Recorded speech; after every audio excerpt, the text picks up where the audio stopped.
Good afternoon and welcome to this session.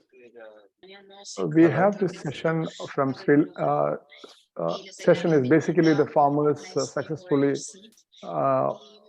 replacing. The farmers are successfully replacing highly hazardous pesticides with Los agroecology agricultores around the world and thriving, co-creating healthy, resilient communities grounded in principles of equity, collectivity, and food sovereignty. It is a great honor for me to present you this session with three eminent speakers who are going to talk to us this evening.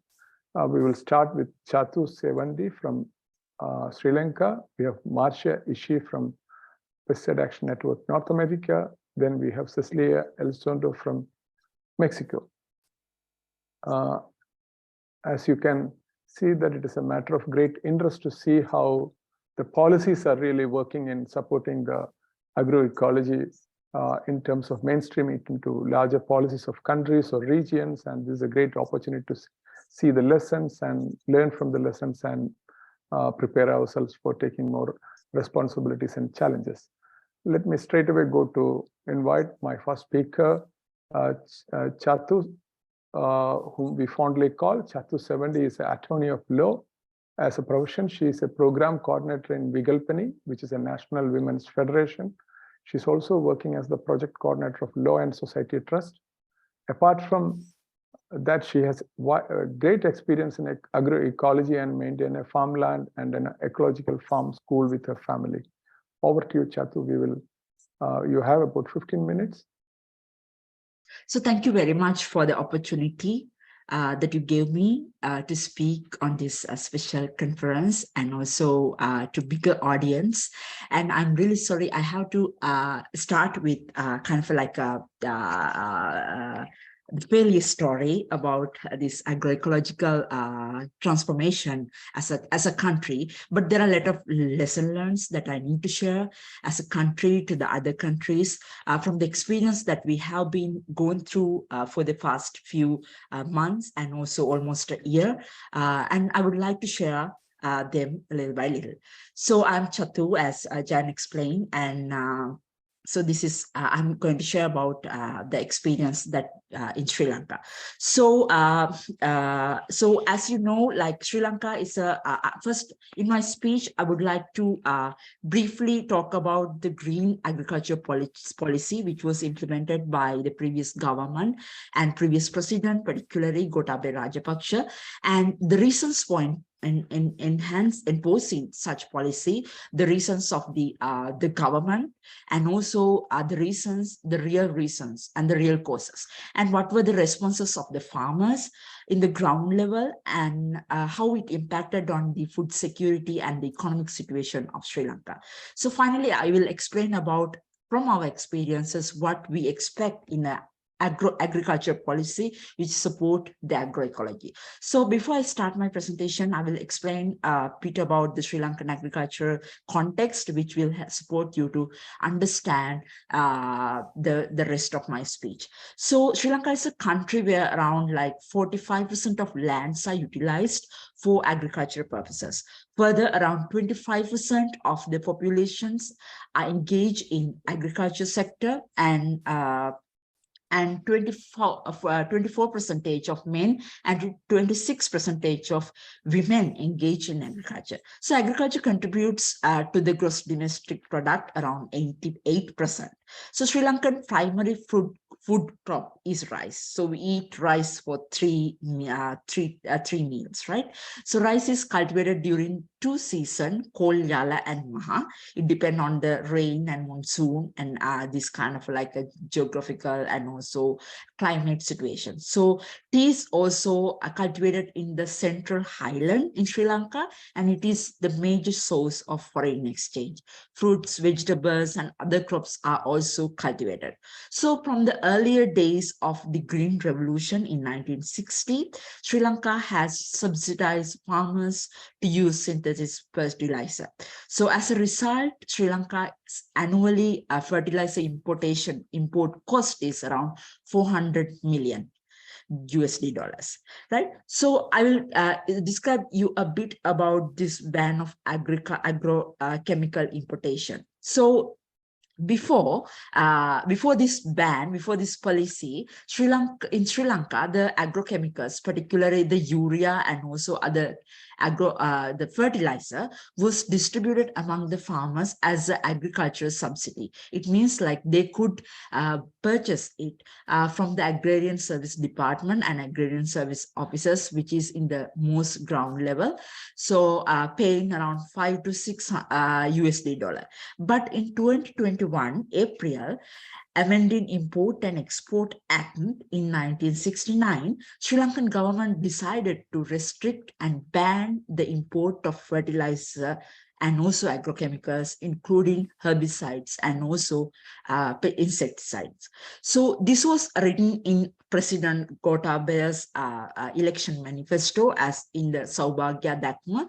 So it means like he wanted to convert the country into a kind of like green movement and green concept, right? So government, but the problem is this process was done within a night, right? You can't take such a huge decision, such a weightful decision within a night. How could you? Because in the impact of the lot of farmers, it means like around like 24% of the population engaged in agriculture. So this decision impact on their lives and also their children's life.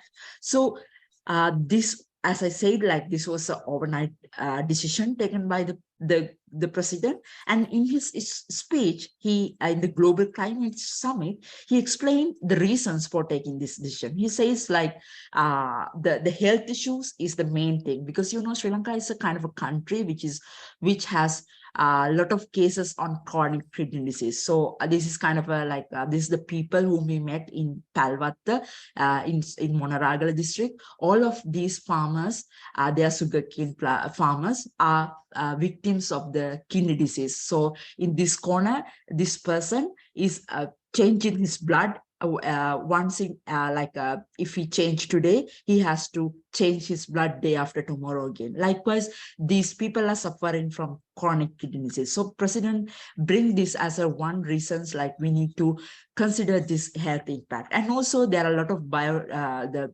impact on the biodiversity and also soil degradation and also water contamination. So these were brought as the reasons for this policy, right? So and also and he says like this is a very good opportunity to innovate and invest on organic agriculture that will be healthier and more sustained in the future. So once he conduct these discussions at the ground level with the agriculture officers and also the farmers, what he said, like we need to educate farmers and we need to say this to farmers.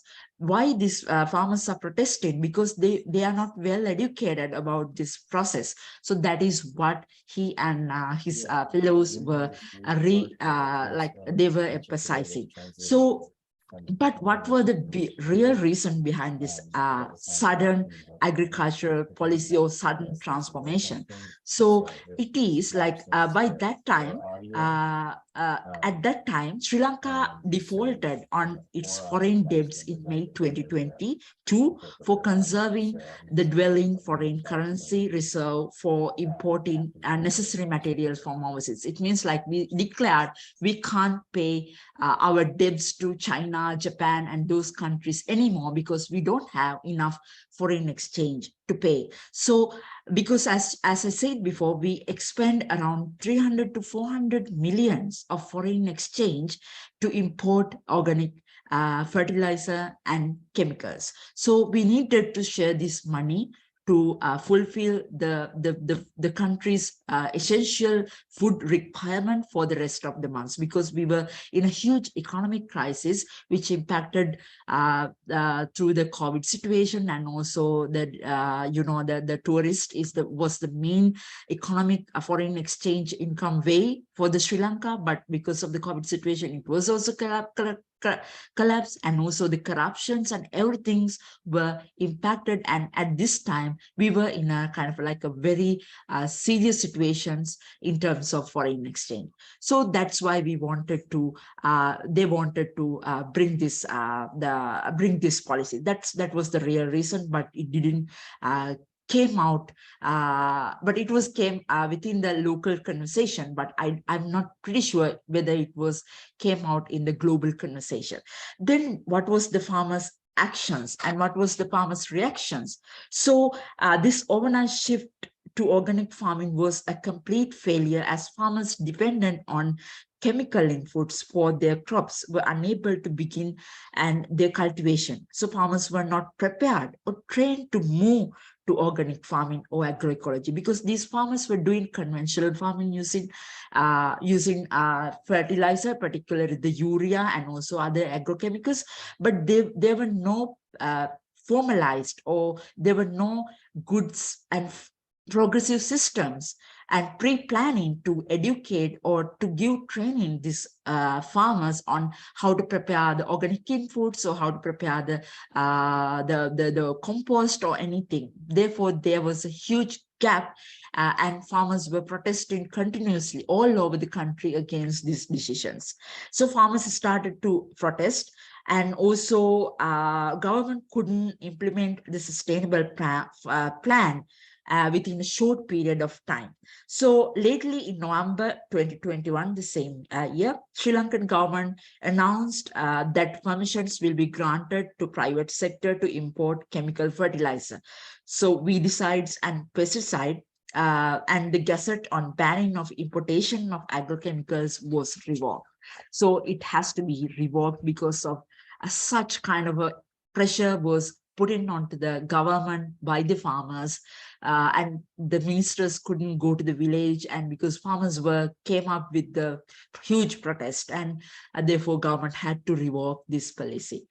So before the ban, the fertilizer was given as a relief to the locals, right? But what happened was they allowed private sector to import the fertilizer, but yeah, okay.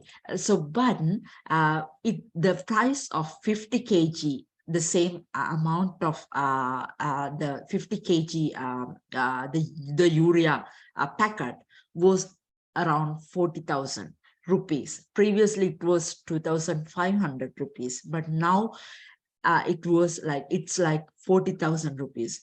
Previously, it was around $5 to $6, but now it's $110 to $115. So how farmers can afford this amount, right? So small scale fatty vegetable farmers, tea commercial farmers who cultivate other crops were significantly affected from this decision, and their harvest was remarkably decreased since the soil was used to application of external agrochemicals, right? So farmers expected the government to give them the knowledge to organic agriculture and preparation of organic inputs and facilitation for the findings of the raw materials for preparation of the organic inputs. But unfortunately, government couldn't progressively respond to these demand of the farmers.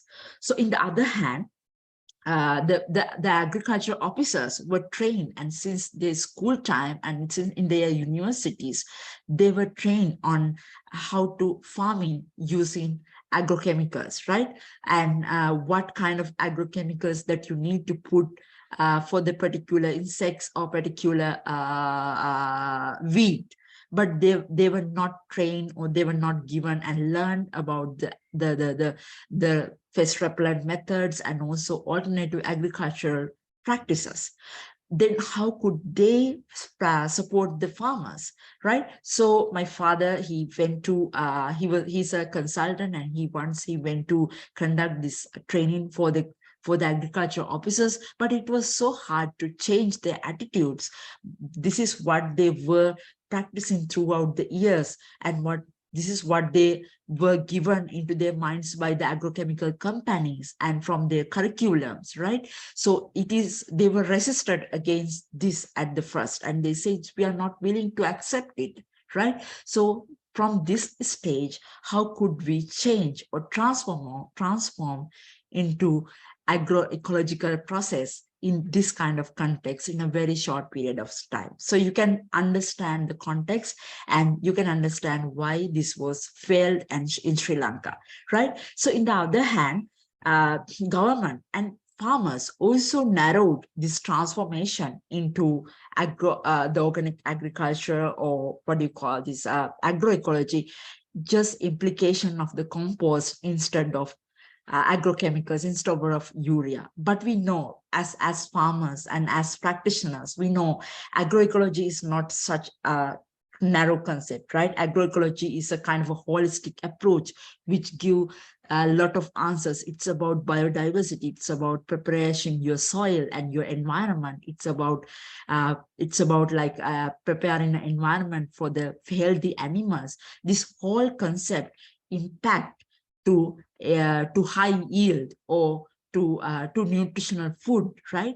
But implication of organic input such as compost instead of agrochemicals is not called as organic agriculture. So this is another thing that was mistakenly understood by the government. So this process.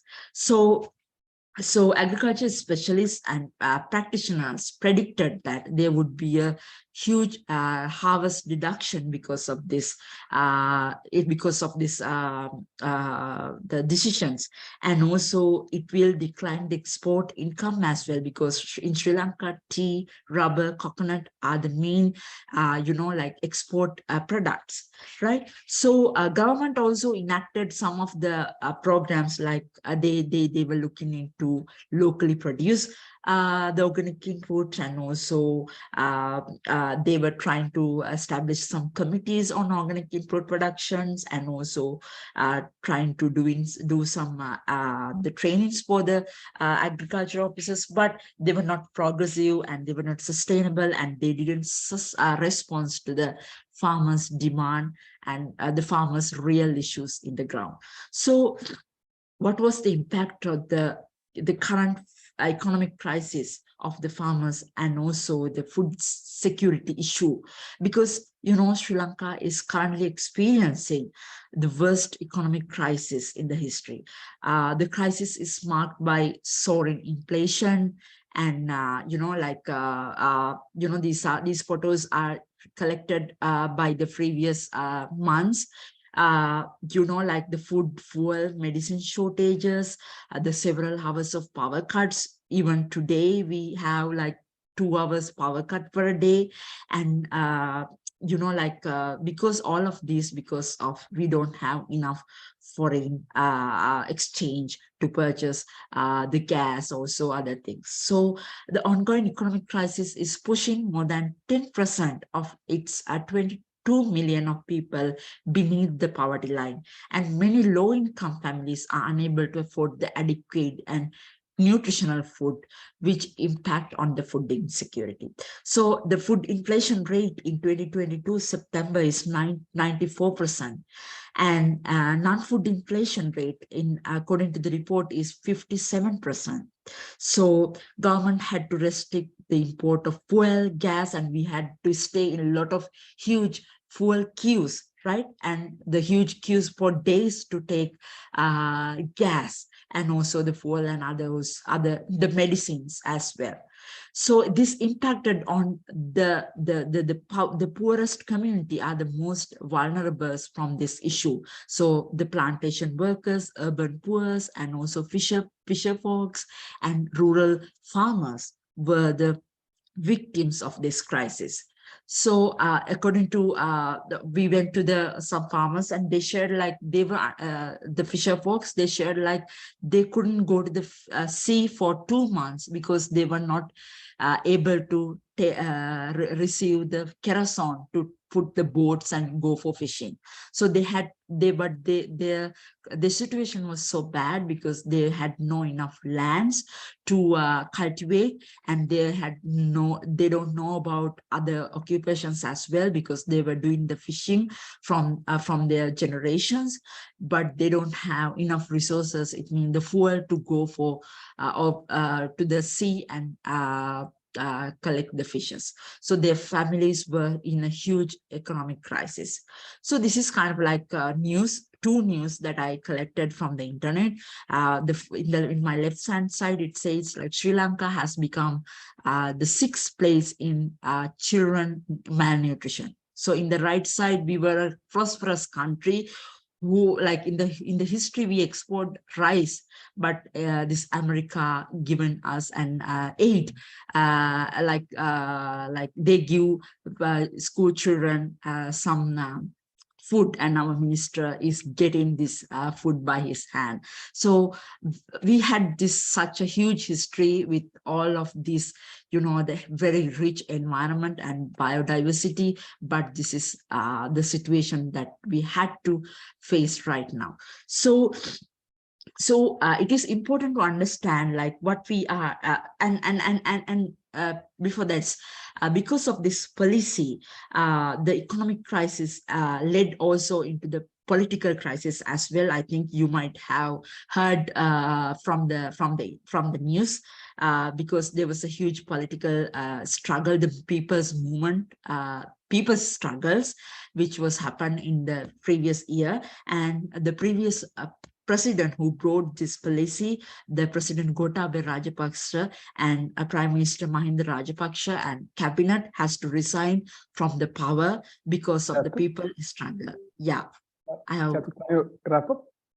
Yeah, I will wrap up. So I will explain you about like what we demand as farmers groups, and also as farmers, what need to be there if agriculture policy is formulated around the agroecological concept. We say it's like an agriculture policy which prioritizes the protection of the livelihood of small scale food producers and local food security, and it need to be recognized the women as an important part of the agriculture system, protect and supports their livelihood.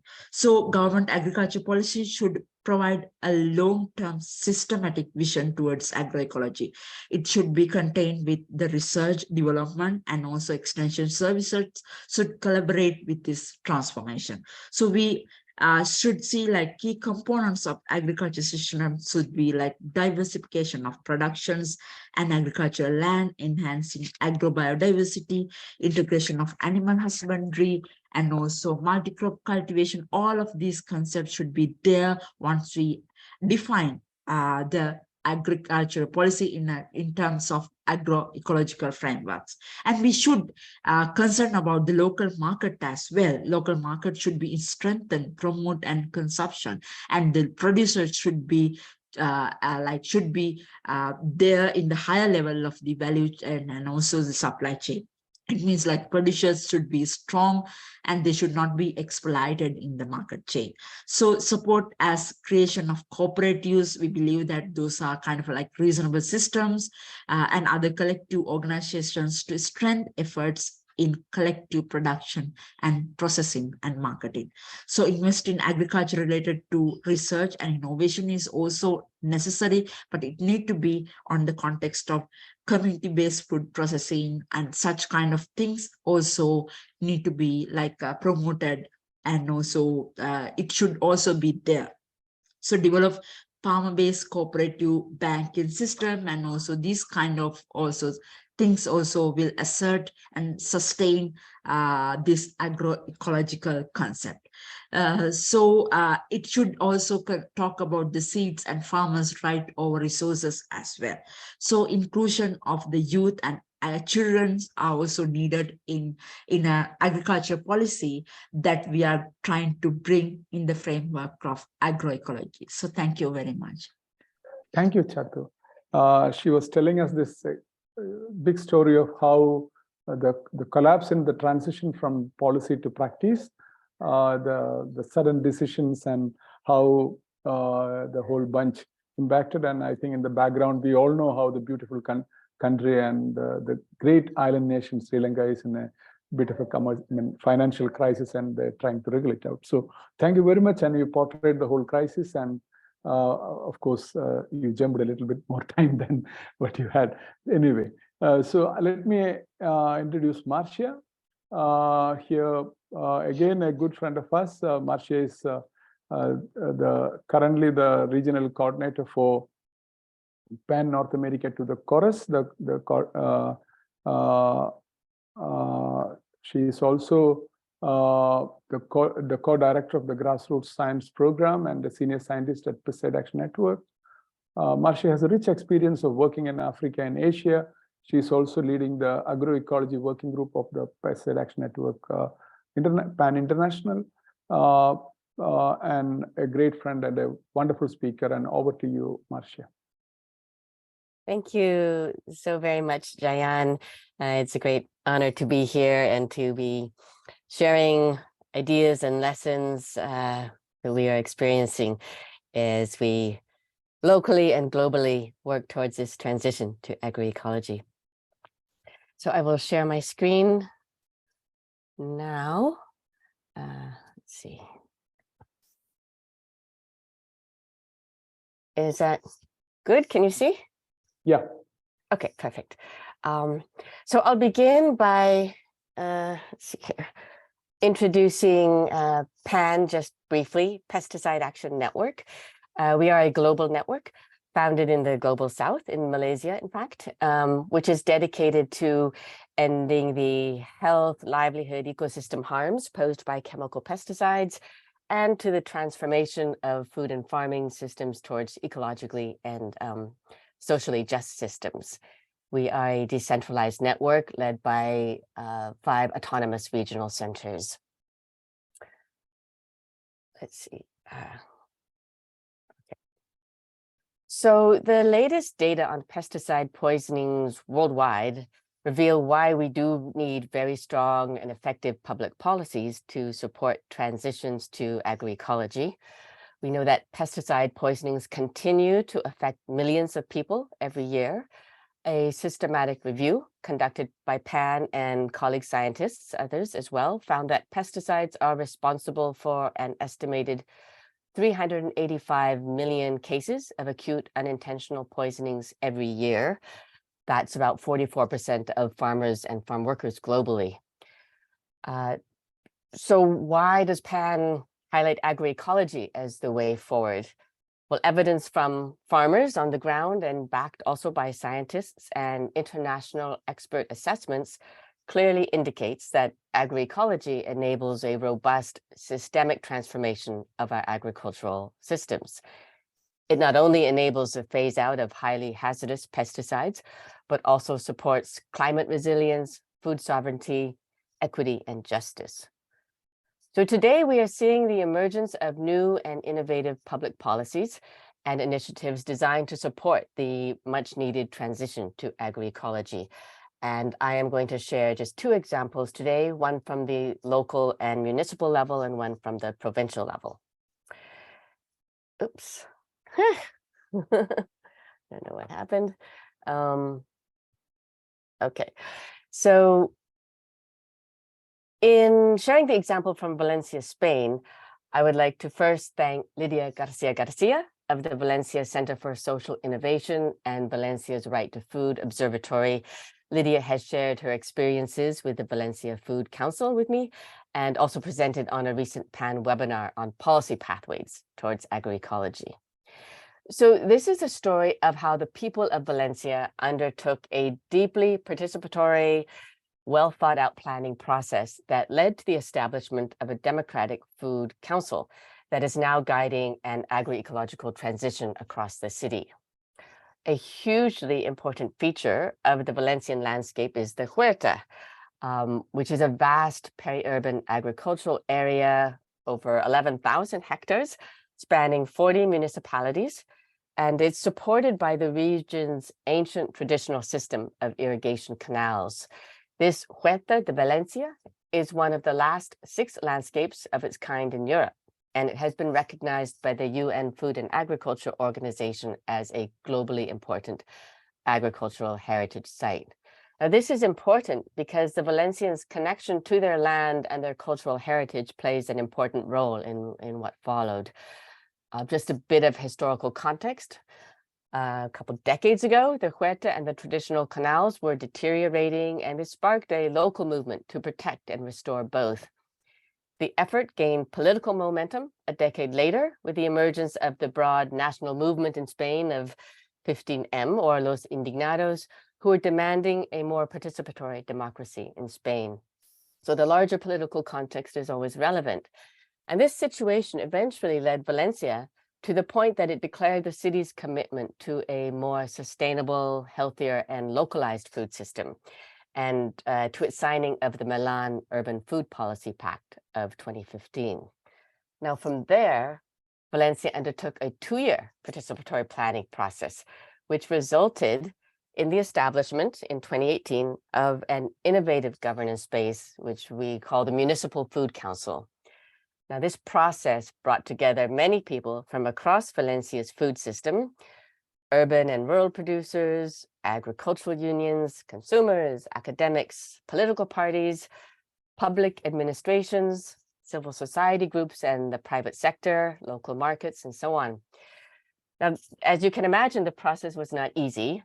The Food Council had to grapple with the diversity of its stakeholders and recognize and address power asymmetries that arose in the process due to people's differential access to information, to resources, to time, particularly for the rural producers.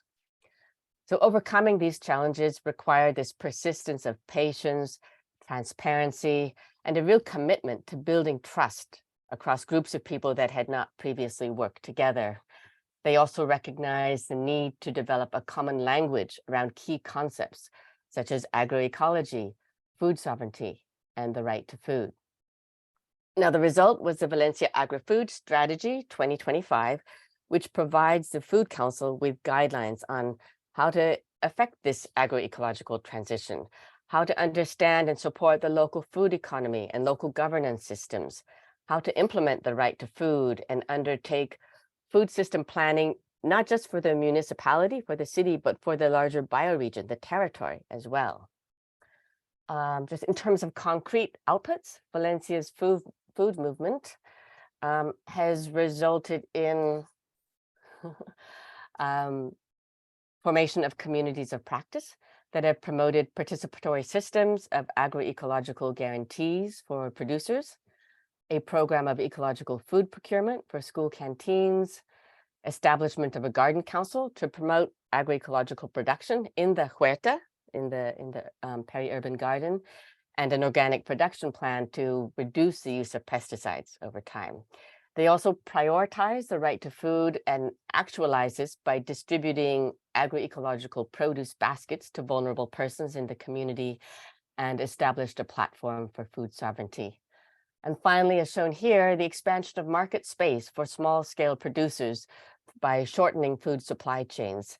So this includes wholesale markets and cooperatives for organic and ecological produce specifically, and the development of creative tools such as maps and guides to connect consumers directly to local producers throughout the municipality. Valencia also participates in a variety of national initiatives and regional exchanges that go beyond its immediate territory. So the city has signed the Intervegas Pact, which is a Spanish federal platform for food sovereignty and cultural preservation. And it also participates with other European cities in ARCH, which is a mutual learning framework tackling climate change. So this EU program enables Valencia to share its experiences with agroecology, cultural heritage, conservation, and climate change with other cities in Europe. And just in sum, what we can learn from Valencia is that bottom-up participatory and democratic policy processes can lay the groundwork for an agroecological transformation based on the hard work developing shared vision and values. And in Valencia's case, this work is strengthened by very broad social and cultural support for the unique Valencian identity that is embodied in the land, in the huerta. We now turn to my second example from the province of Misiones in Argentina. Here, I would like to thank Señora Marta Isabel Ferreira, who is the Minister of Family Agriculture in Misiones, who has shared her experiences and these slides with me. And I would also like to thank Javier Souza, the coordinator of RAPAL, Pan Latin America, for providing additional context, as he is also based in Argentina. So again, a little historical context. Facing the farm price crisis of the 1990s, several farm families in Misiones embarked on an experiment to direct market everything they produced in their fields without intermediaries. And this initiative evolved into ferias francas, or community fairs for local farm products. So really building that direct relationship between producers and consumers. The work evolved over years with advocacy from the ground and proposals being put forward by civil society and farmers' movements, as well as the indigenous Guarani peoples organizations of that region. Over time, with political change happening in Misiones and influenced by these proposals and organizing on the ground, policy change in Misiones gained momentum, leading to a suite of laws and initiatives since 2003, basically, through to today and continuing, that all support agroecology and the province's stated goal of achieving the food sovereignty objectives of its 30,000 farm families. Now, you don't need to try to see all the details here. I will give you a few examples in the next slides. So, for example, in 2014, the law for the promotion of agroecological production was enacted, and this established specific agroecological production standards and a participatory guarantee certification system. The next year, a Family Farming Act establishes that family farming is the recognized model for productive development for the province, and it guarantees food sovereignty and food security. It also recognizes the important role of family farmers in providing environmental services. In 2018, a program was created to establish school gardens in every educational institution in the province at every level. In 2019, the ministry established a province-wide food sovereignty program to provide access to land, clean water, and healthy food, to develop and provide training courses, and including agroecological diploma programs, especially for youth, and to prepare the youth to become leaders and facilitators for food sovereignty. The next year, the law for the protection of native and Creole seeds was established to protect the genetic diversity and also the cultural heritage that is manifested in native seeds. And 2021, a law was passed to establish urban gardens to foster urban food security, again, lifting up and highlighting agroecological practices. And finally, this past year, several new laws have been passed. The momentum just keeps building. These laws protect native bees. They promote agroecological parks for producers. So this would be areas of land that the state provides to producers to grow using agroecological methods. A provincial day of food sovereignty was designated, and this year is declared to be the year of Misiones youth as agents of change towards sustainable development. And the youth are a high proportion of the population in Misiones, so this reflects that recognition. Some concrete results from Misiones include the expansion of these agroecological certification systems, so that farmers with these practices receive an agroecological seal, supporting their marketing. Greater seed sovereignty for the province. The province now produces its own corn, beans, rice, and also some vegetable seeds, which are distributed to farmers. The creation of local solidarity markets in every municipality of the province, based on principles of social economy, and really encouraging and fostering not only the direct sale of farm family products to consumers, but really building the relationship between producers and consumers. The expansion of multiple training and leadership opportunities, again, as I said, especially for youth, and support for strengthening of the indigenous Guarani communities in accord with their proposals.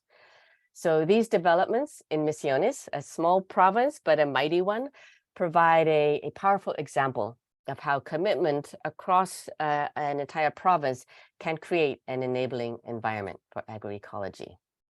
So just to sum up some of the lessons we can take from these examples, first is that when people come together with sufficient space and time to discuss and debate and identify their priorities for an equitable food system, they are able to create pathways to transition their food systems and to propose policy measures that are locally and culturally appropriate.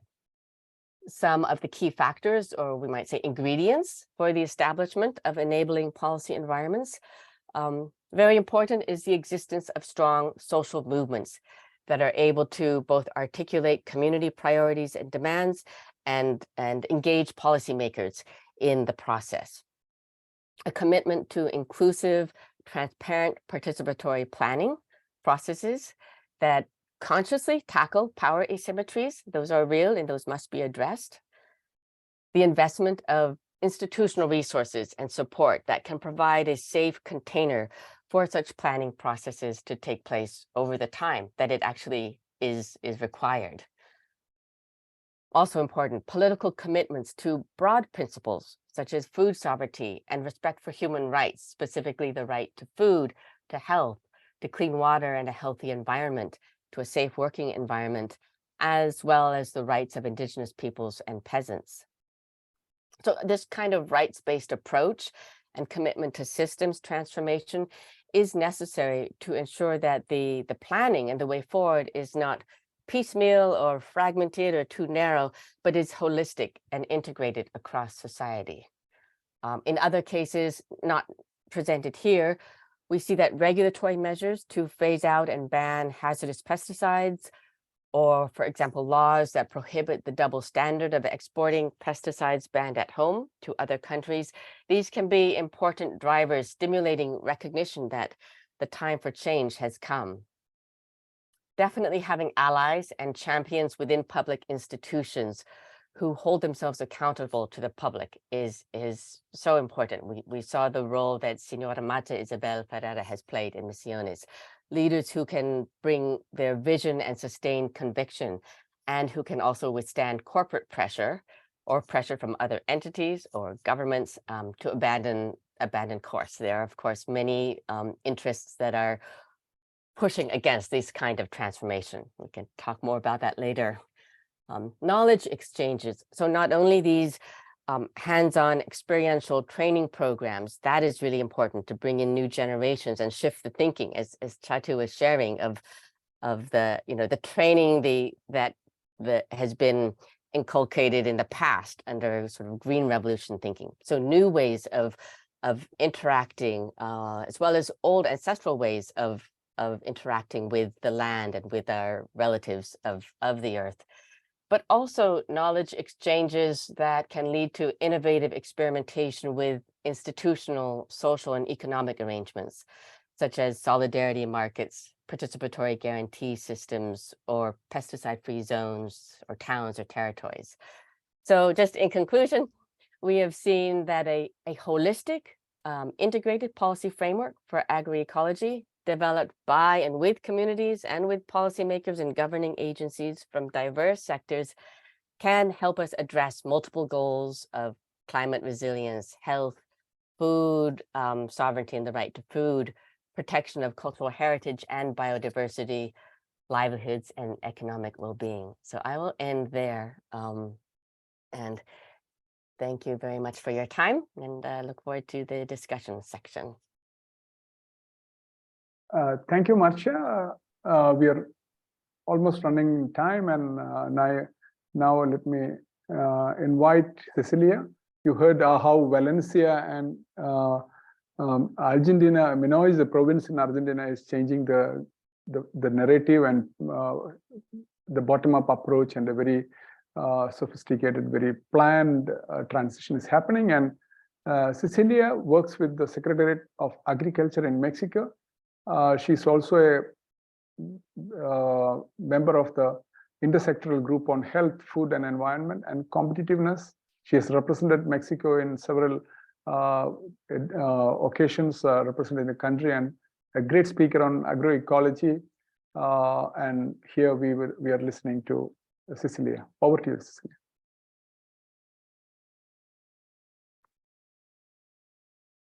Thank you very much. Wherever you are, it's great to be here today.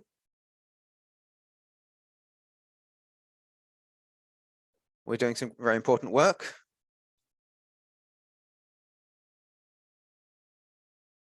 Impressive examples from Sri Lanka, Valencia, Argentina.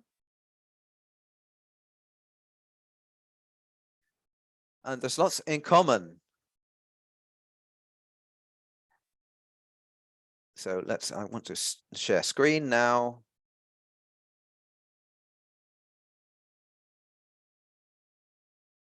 Okay, hope this works.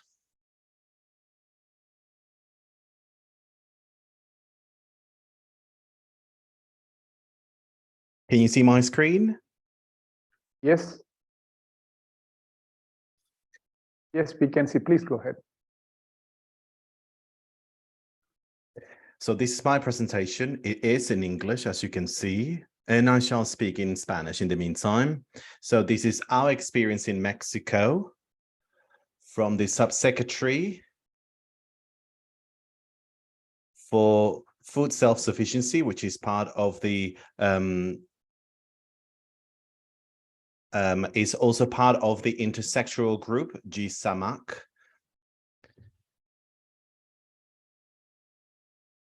And in today's, so this is a presentation that I have for today. So since everybody spoke about the examples in Sri Lanka and Valencia, we all know that we need this transformation from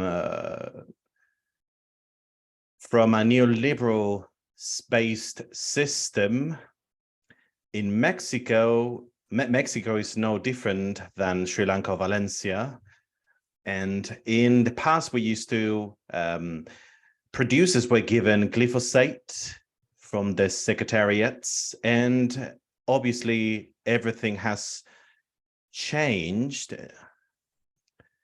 So we have seen the abandonment of the countryside, of the rural areas. We have seen how the state was captured by transnational corporations, was privatization based on international treaties. And even as far as it goes with the protection of intellectual property, we have seen inequality, poverty, we have seen drug, we have also seen violence going rampant in Mexico as well. And there was this promotion of the resources from ejidos in Mexico, and farmers were dispossessed. And we attempted to carry out a green revolution and to break free from these model based.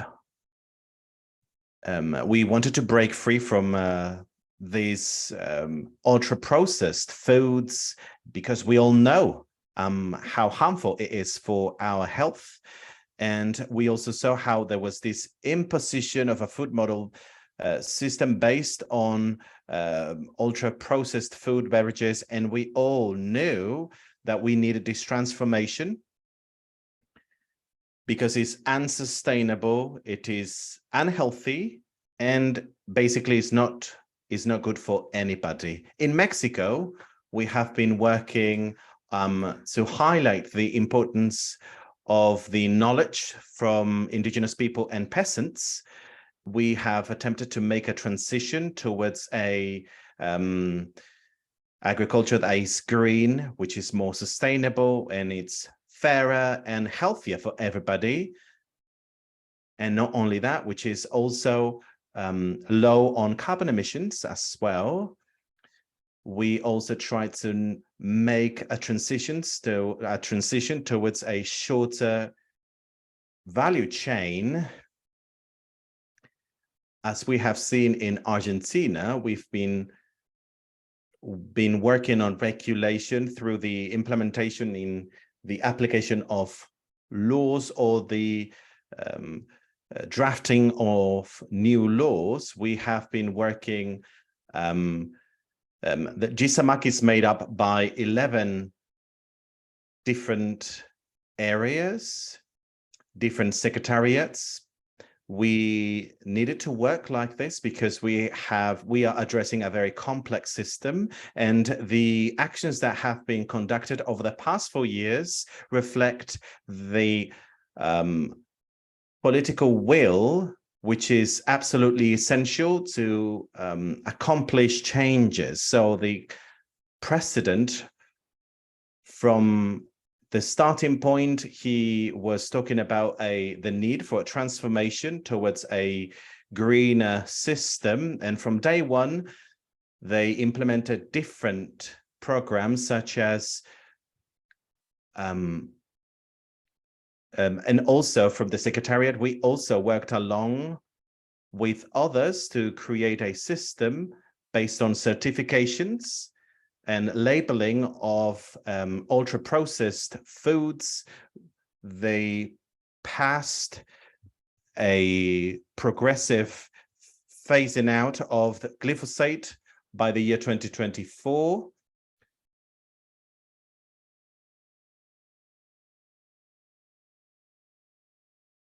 They also created a new school subject which deals about sustainable and healthy foods,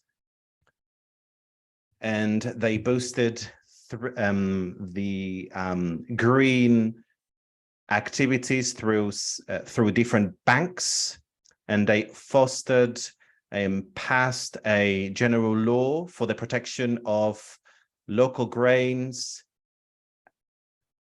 As Marcia has mentioned, we have a federal law in place to protect healthy foods, which is still a work in progress. And we are also working on the approval of a gradual phase out of highly harmful chemicals. And we shall start working on a national agroecology law. So this law is based on the poor comes first, and this is the mantra that we have been practicing. 93% of farmers, which is made up of 5 million producers, of which 93% has 20 hectares or less. And as you can see on my screen, I cannot speak in depth about all this, but we can see that they generate about more than 50% of the national GDP and 80% of jobs that have to do with agroecology. As it has been said before, we need to take into account the soil, plants, biodiversity, and this model whereby the subsecretary of self-sufficiency started working on, and this model is the ACCI-MICI, whereby peasants or producers foster and protect traditional knowledge, and they are the bearers of traditional knowledge, and they have their rights. And this is why we have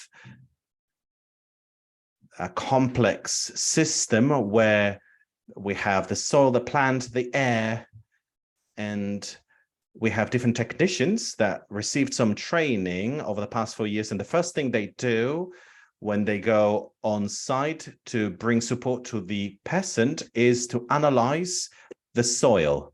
And from there on in,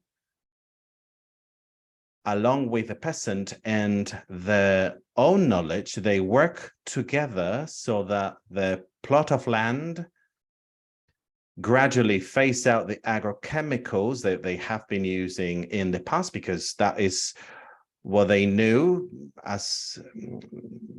because this is what they have been told to do by previous politicians, but this is a slow transition. Also, there are other elements from these programs, such as some financing for different plots, such as honey, cocoa, amongst others.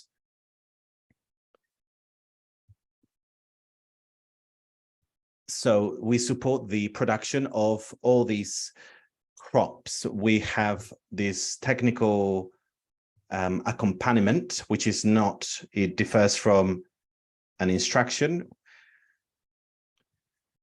So it's like in the past, someone just would just come over and tell you what to do, and that was it. He would just leave, and that was it. But now it's different because we accompany the peasant all along the different phases. And we try to make the most of this transition. We recognize and acknowledge the skills. We have the different agricultural inputs. We can conduct a selection of seeds. We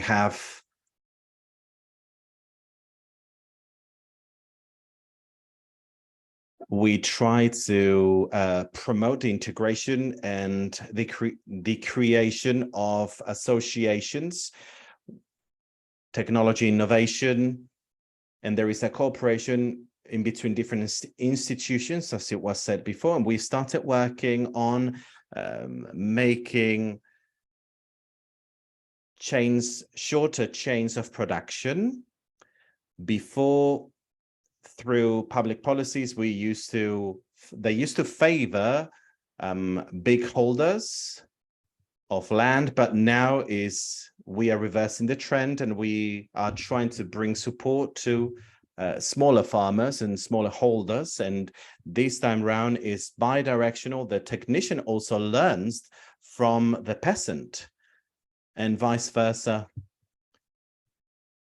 If I'm not mistaken, we have up to 19. At the beginning, we had 19 agricultural inputs, and today, as of this day, we have up to 30. We have different schools for farmers in place, and each and every single one of them is a learning center. We have the youth taking part. Cecilia, can you wrap up? Can you wrap up at this time?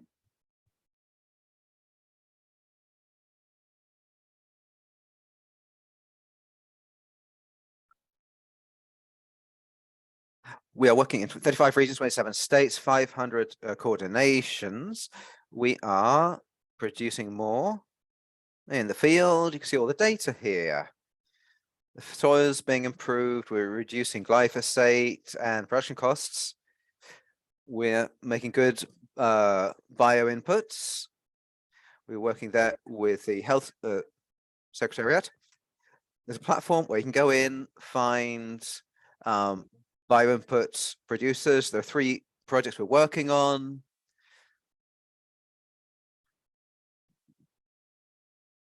You can see all this in the presentation. So you can go in there, look at all these publications. It's all in Spanish, of course.